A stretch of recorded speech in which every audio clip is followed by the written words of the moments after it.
over the last month, I took 9 trades on gold, and out of 9 of those trades, 7 of them were winners, giving me a 77% win rate.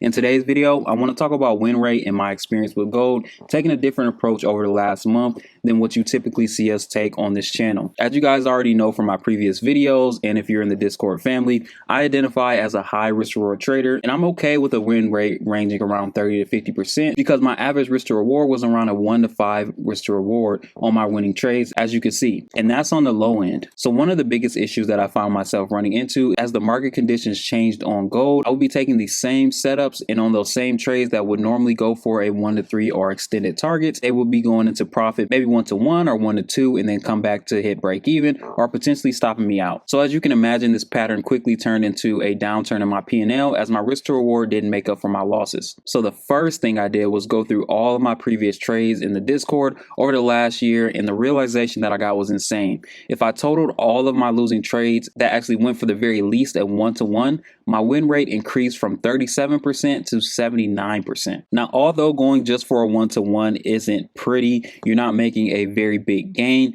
Over the last month, risking 0.5% per trade, I only made 2.5% with those 9 trades and 7 of them being winners. Now, I want you guys to keep in mind, if we increase that risk to 1%, that actually turns into a 5% gain per month. So the main focus with this strategy is more so consistency.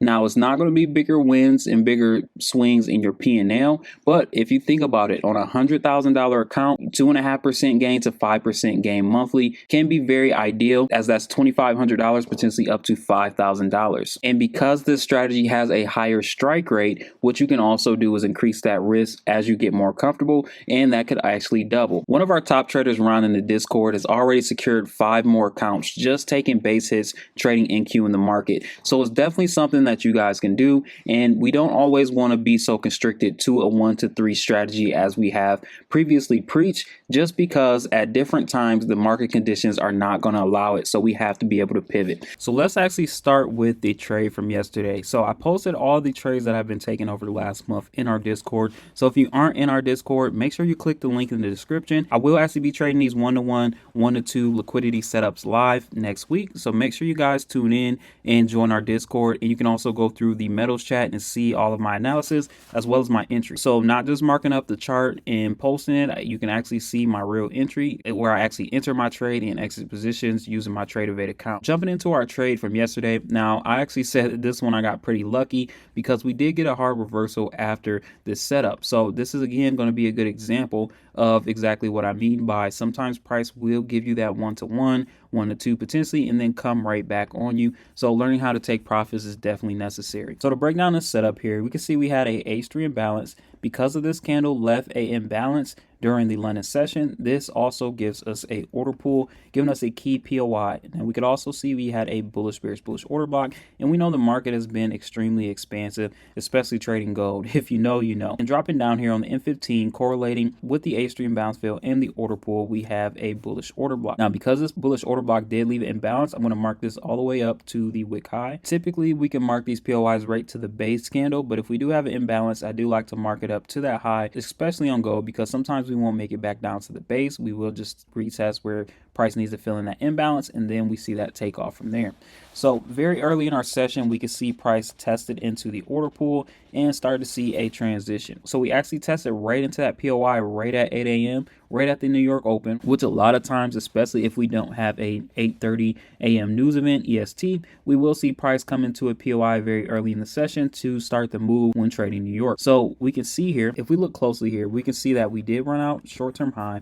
We did create a buy side imbalance here. And if we take our fib from this low up to this high, wait for price to get back to discount, which we did, we retested this imbalance. So one thing specifically with this 1 to 1 strategy that I noticed trading it on gold is we really want to start to see the momentum pick up, because of course, since we are just going for 1 to 1, we want to get our stops as tight as possible. I want to actually see a momentum shift after we retest the POI. Originally, as soon as price came into the POI, I looked to take an entry, but in this case, I can actually get more confirmation from more bullish pressure coming into the market. Once we start forming bullish order blocks here, and I'm seeing price maintain, this is where I actually look to take my entry. So I entered as price was creating this bullish order block, giving us a retest or pullback here, And because this candle came back and retested that RTI order block, I now place my stops underneath this low. This gave me around a 40 pip stop loss, and taking it right up here, we got that 1-to-1 risk to reward. This came for like a 1 to 1.3. If we look directly to the left here, one thing we can always look to target, especially with the 1-to-1, is looking to see what liquidity or imbalances, even on the M1 time frame, do we have to the left. We don't have to go up to the highest time frame because we're more so entering on what's called a scalp position. So I can see this whole imbalance range here, and this is exactly where I took my profit at as soon as we were entering into that imbalance range. As you guys can see in the screenshot, as soon as we hit there, we entered, and then not too long afterwards, we started to see a rejection that actually, if we pull this over, would have taken us out. Look how many times price came back and forth, back and forth, back and forth. At any of these points, you could have moved your stops to break even, moved your stops to half, and may have been taken out. Another thing that I've noticed specifically just trading this strategy is it just helps with the mental capital. With so much fluctuation and so much volatility coming from gold, where price is swinging up, down in a position, it's not a problem for me to hold. But think about all this up, down swinging, trying to hold for a 1 to 3 just for price to come back and stop you out. I've already caught the move that I needed for the day, simply taking that small base hit, and then I'll let the market do what it's going to do. And at any point, let's say if I want to leave a small runner, which I did, I had stops at which end up getting stopped at break even. Let's say you want to leave a small runner with the stops below the actual swing low, you will be able to still capitalize on this bigger impulse. Now, let's say if we did enter as price was pulling back to discount, got our stops below the low, this was still a 1 to 9 risk to reward, which is an amazing trade. But keeping in mind as well, because of the fact that we're also trading futures and trading funded accounts, we have to close out of our positions before the close of the session. So if we actually pay attention to this and we look at the close in the New York session, we were actually sitting just around the 1 to 1.2. So basically around where I end up getting out of the market as well. So I've also was running into the issue of when holding for these targets, especially trading futures, we weren't seeing that impulse or continuation until later in Asia session or going into London. This is also still a great reason why Forex firms should still be utilized, because you can swing on those accounts, and that's also what I plan to do. But the main thing I wanted to focus on during this time period, like I said, was consistency for our members that's looking to take consistent trades and get consistent wins throughout the month. So I actually had to take it in my own account to prove to you guys that either way you want to take it will be profitable. Now, if we are looking for multiple positions like this 1 to 9 that we can see here, this will not happen as often, and you need a lot more patience and mental capital built up in order to take these type of positions. And as you guys can see, shout out to Lex in the chat. She's been killing it as well. I'm not the only gold trader that's doing her thing. Also positioned in. He's also, taking really good trades here. So we're always in the chat talking about the setups that we took, what we could have did better so we can improve. Now, going to the previous week here, this was a 1 to 2 risk to reward trade. As you guys can see, this was the actual entry taking, going all the way down to the take profit here. This trade actually played out very well. This trade was actually on the 14th. Now, this is following all of this bearish pressure.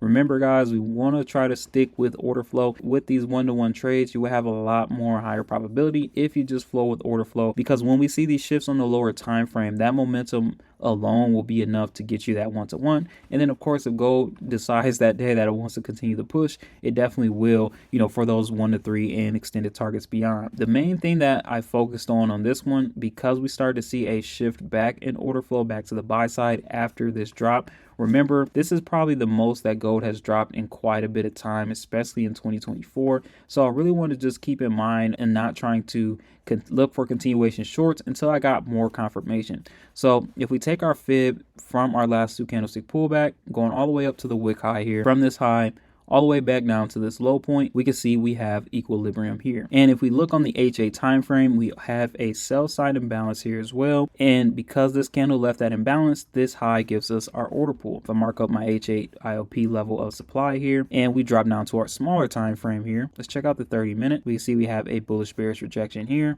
that started this impulse during Asia session. We actually come down, trade right back into it here. Now, we did have a few POIs on the sell side, but again, I wanted to actually wait for retracement, getting us back closer to equilibrium, because that's going to be the highest probability setup for us on this day for the sell trade. Let's actually replay price, drop down to the 1-minute time frame. And as you guys can see, we tested our order pool at 11:35. We got the shift, we have a sell side imbalance print, we have the run of the lows here. And one of the things I do like about this strategy is once we start to see that momentum shift, we don't have to worry about placing a very big stop loss to get directly above a swing high or swing low, because a lot of times what we'll initially see is the push that we need to get that 1-to-1 once the momentum has kicked in. Now in this trade, I did still have the stops directly above this wick high, so still pretty close here. Let's say if we did form multiple bearish order blocks, price retest, respects, that also gives us more POIs that we can place our stops above just when looking for our basic 1-to-1 target. Now as far as liquidity levels, a few things that I was paying attention to was these previous lows being created as price was making its way to the upside. And remember, when we're thinking about liquidity, we're thinking about the opposite side of the market wanting to target their stop losses. So if I'm a buyer in this market, what I want to do is place my stops below these lower high points to trail my stop loss as I'm going into profit. I end up taking most of my position here back at the low of this order block, seeing the run of these order consumption wicks that represent liquidity for us. That gave me that 1 to 2 risk to reward before price ended up pulling back. As we can see, price ended up maintaining this high and end up dropping for that 1 to 3 risk to reward. But most of the time, as price is moving further into profit, what I usually do is move to break even, or at least my stops at half, which is definitely what it took me out before actually hitting that 1 to 3 and beyond. You got to keep in mind mental capital, guys. If you learn anything from this video, yes, the high win rate is powerful, but mental capital is what it helps preserve, because a lot of times once you're in your position, you don't have to see too much consolidation before price just goes at least to the run of liquidity. A 1-to-1, especially if you can get a really good entry, is going to be very achievable before all of this happens, and then we get a true move. So this was almost like the second or third trade that I took, just aiming for those base hits. And you guys can see the live execution on this one, taking us to that 1-to-1. Now, let's actually go look at this setup and break it down, because there was a lot of key insights that I gained from this one as well, and one main thing that I want to add before we close out this video. Now, October 29th, as we can see, price action still very bullish. At this time, we did have sell side imbalance here. We can see if we mark up this whole range, we had inverted it here, got a nice closure from Monday, and we started to see price kind of balance on top of the inversion and starting to show order consumption wicks that formed here. So with this bullish order block here, if we drop down, we can see we also have a 1 hour bullish order block. So dropping down to the M5 time frame, we can see we had a nice bearish bullish rejection that price stabbed into before New York session, had an impulse up, came back, retested, and then impulsed again. All right, so dropping down to the M1 time frame, paying attention to our order pool, waiting for price to test it. As we can see, we retested it here at 8:26 a.m. EST. We ran short-term highs, buy side imbalance printed, and we started to get this shift here. Now you guys can see from my screenshot that I did not actually enter until 11:30. And the reason why I didn't take this first initial entry is because we had already came back and retested that order pool and tried to expand before the New York session had even started. And once we retested here and I did not see that follow through, started to see these highs built up, I really wanted to see a new impulse occur and a new POI be created. Now, of course, when price started to make its way back here from this point, price did retest right at the equilibrium range, or right at 50%. So this could have been a potential entry to ride price up for the 1-to-1, but I waited patiently. So hidden play here, we can see on the 3 hour time frame, we did form a bullish order block. So if we look at the H1 time frame, we end up forming a buy side imbalance here. Now, if you're not able to catch the previous move from an order pool, you can always look for the H1 imbalance and look for that continuation when you're trading gold, still for a continuation setup. If we play price out here, we can see that very next candle, we just ran underneath that low, with just below it, and on the M1 time frame, this is where I look to take that entry. Now, as you guys can see, we started to get a shift here. This was actually a bullish candle on the futures chart. I do like to utilize the M1 chart on the futures, just because it also shows the volume imbalances a lot cleaner as well. And as you guys can see, this bullish candle here was that run of a short-term high, and we also have that volume imbalance print on top of this imbalance here. This is where I end up taking that entry. As price was pulling back, this is where I actually entered into the market. Now, remember I said you can wait to actually see that follow through so you don't end up getting tricked out of a position, if price does end up crashing. But because price just had wicked under that H1 low, which was here at 10 a.m., we can see we wicked under it right at 11:30 a.m. with the open of the new candle coming back down, I look to take that entry as soon as we entered into that imbalance range. I had a 25 pip stop loss on that one, and as you guys can see, that quickly ran up to that 1-to-1. Looking to the left, we had bearish order blocks here. I really want to see price run these highs, but I understood that if price did want to go back bearish, we probably would see price respect here. And as we can see, we did start to get a pullback, but price ended up climbing higher. Now looking at these liquidity targets here to the left, we can see we have 1, 2, 3 relative equal highs here, and then we also have that high.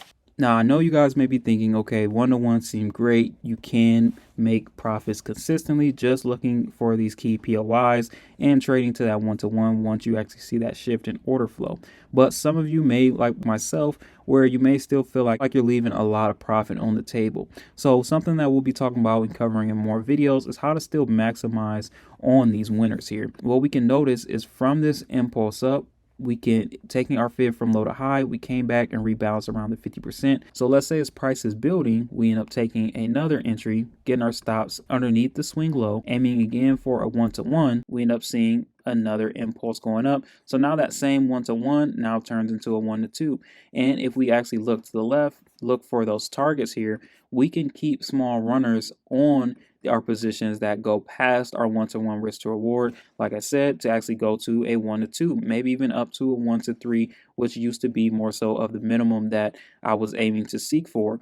But we can start to get the 1-to-3 out of the same trades that we're taking for 1-to-1, 1-to-2, aiming for these simpler liquidity targets, but just being able to look for certain signs that help us maximize on that. One of them being a rebalance back to 50%, seeing a new shift in order flow, also watching for buy side imbalances to be printed and retested that we can also look to take up to these POIs or the run of liquidity. Instead of, let's say, hoping that price gets to a 1-to-3 or farther beyond risk reward, let's say we're going for extended target, we can get those extended targets out of these same trades, or better yet, we can close out a good chunk at the 1-to-1 and let our smaller targets go for those extended targets, giving us potentially in total closer to a 1-to-2, 1-to-3 risk reward. I hope in this first video it's been very helpful for you guys to see how I've been able to keep a higher strike rate and decrease my swings in my P&L, keeping the losses very minimal. Now, although the wins are going to be minimal as well, but you can see a consistent growth over your accounts and into your challenges. And this also builds confidence to take bigger trades on these setups because we know the strike rate is a lot higher. So let me know if you guys got any questions in the comments. And again, I will be trading this live in the Discord next week. So I hope to see you guys there. As always, invest in yourself, and I'll see you guys in the next video.